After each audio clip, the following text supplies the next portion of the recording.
น้ำเป็นกระแสแห้งเลยเนาะตอนนี้แต่ว่าสำหรับอเล็กเองก็รู้สึกว่ามันก็เป็นข่าวภายในของกระเจ้าเพราะว่าบ่มีคำตอบชัดเจนว่านี่มันเป็นความจริงหรือว่ามันเกิดจากหยัง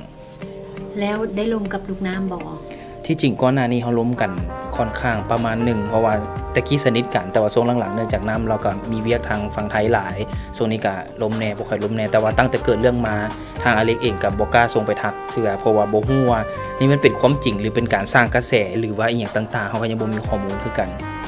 สภาพจิตใจของลูกน้ำตอนนี้เป็นแนวใดแต่ว่าตามอันนี้มีหมู่ที่ว่าบ้านใกล้กับลูกน้ำติดกันเลยก็เจ้าก็อัปเดตว่าน้ำอยู่นิ่งๆอยู่ในตอนนี้น้ำก็อยู่ชีวิตปกตินี่แหละแต่ว่าก็มีผลกระทบด้านจิตใจคิดว่าน่าจะมีหลายเลยนี่แหละเพราะว่าเห็นจากน้ำกับปกติคนมักเฮ็ดบุญอยู่แล้วแต่ว่าตอนนี้รู้สึกว่าเพิ่งพาได้กับน้ำก็อยู่นิ่งๆอยู่บ้านมีการทำดีเฮ็ดบุญอย่างปกติของน้ำแต่ว่าก็รู้สึกได้อยู่ว่าน้ำก็น่าจะ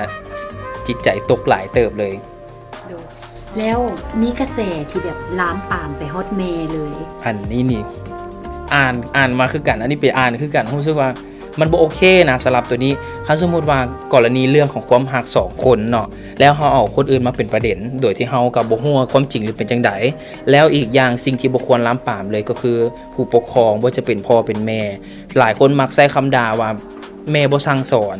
เป็นอย่างซั่นอย่างซี่มันจำเป็นบ่ต้องเว้าคำนั้นเพราะว่าแค่ความผิดครั้งเดียวเป็นหยังต้องไปตัดสินกันทำดีกันดูแลกันว่าง่ายๆว่าซ้ำตัดสินความหักของคนเป็นแม่มาอยู่จุดเดียวนี่มันบ่ควรเลยถ้าสมมุติว่าเป็นเจ้าเด๋เนาะแม่นบ่กรณีเฮาพลาดแค่จุดเดียวแล้วมาลามถึงพ่อแม่เฮาสิรู้สึกแนวใดนะ